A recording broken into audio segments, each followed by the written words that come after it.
Hey friends, how are you? Joe Lenhart again here with A360 Education. I just wanted to touch base with you today. I think the last couple of weeks we've talked about a number of leadership strategies and leadership really buzzwords or keywords to build on as a leader, especially if you're a growing leader out there in the corporate world. And so we've talked about hope. We've talked about the concept of rippling out there. And so today I was trying to think about from my whiteboard last week, what leadership word comes to mind? And I'm very much of a gut leader. I'm very much of a gut guy. And this morning I was in a meeting, and the context of this was I was talking about how people struggle oftentimes with trusting the data within their organization. You know, we just rolled out a brand new SaaS product called Aduna at A360, and we're really excited about it, but the conversation was centered around, do people around the table believe they have data integrity? Do they trust the data going in and the data coming out? And a lot of times I think the answer is no, right? And so there's opportunity in that. But it got me thinking in the context of leadership, the word trust, it's a powerful word, isn't it, for leaders?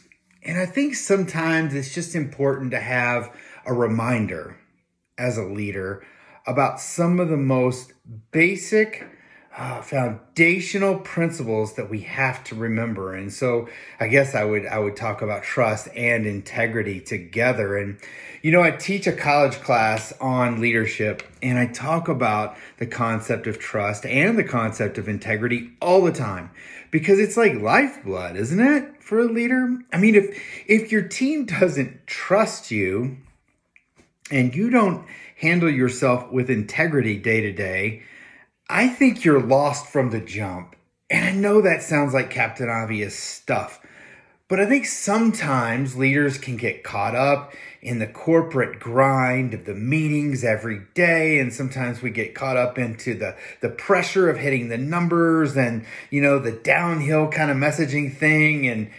And we can lose our way, I think, as leaders if we don't stay true to thyself, right? And so I've always tried my very best to do what I say I'm going to do. I think it's a very basic principle we can all follow. And so if you're a leader making that climb in corporate America today, or maybe you're in a nonprofit or a ministry, whatever it may be, do what you say you're going to do.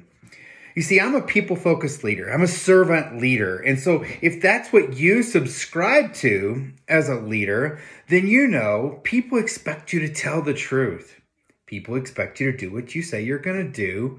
But I think more than that, I think that people want to believe you. They want to believe you genuinely care about their best interest, about their life, about the lives of their families, that you care about their personal and professional growth. All of these things are just key spokes in the wheel for any leader that is in a position of responsibility. One of the other things, it's simple stuff, but I always am reminding my students or maybe mentees from the past that remember, leaders, we stand on their shoulders, right? John Maxwell always says, leadership is influence, nothing more, nothing less. And we have that opportunity every day to influence the people who trust us the most. And never forget that you stand on their shoulders. And so if that's true, if they're going to allow that and they're going to go to war for you as a leader, they need to trust you. So invest in them, take the time, be an active listener, do what you say you're going to do, invest in them, and you're going to be so much better off. And so is your culture. I'll see you next week.